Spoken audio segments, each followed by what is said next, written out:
হলে আমার যেতে আরো অনেক দেরি হয়ে যাবে, রাধারানী আরো অভিমান।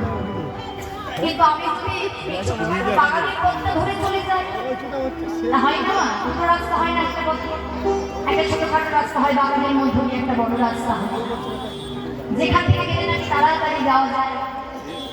চিন্তা করছে যেটা বাগানের রাস্তা, আমি সেটা দিয়ে যাবো, তাড়াতাড়ি রাজকুঞ্জে পৌঁছে যাবো। তাই গোবিন্দ আমার এই চরণেই ছিল রুনুঝুনো নুপুর, নুপুরের ধ্বনি নুপুর বাজাতে বাজাতে গোবিন্দ আমার চলেছে। কিন্তু যে পথে চলেছে সেই পথে আছে চন্দ্রাবলীর কুঞ্জ। তা গোবিন্দ কোনোদিনও রায়ের কুঞ্জে যাওয়ার সময় ওই পথ দিয়ে যায় না, কিন্তু আজকে চলেছে ওই চন্দ্রাবলীর কুঞ্জের সামনে দিয়ে। আর এই চন্দ্রাবলীও ছোট থেকে একটা ঈর্ষা নিয়ে বড় হয়েছে।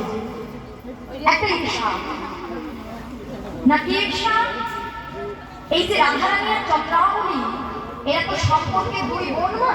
হ্যাঁ, তা দুই বোন হওয়া সত্ত্বেও যেহেতু রাধারানীও ভালোবাসতো গোবিন্দকে, চন্দ্রাবলী গোবিন্দকে ভালোবাস। চন্দ্রাবলী মনে মনে ভাবি রাধারানী হচ্ছে রাজার আর আমিও হলাম রাজার মেয়ে। রাধারানী সুন্দরী রূপবতী আর আমিও কোথায় কম যাই, আমিও রূপবতী, আমিও সুন্দরী।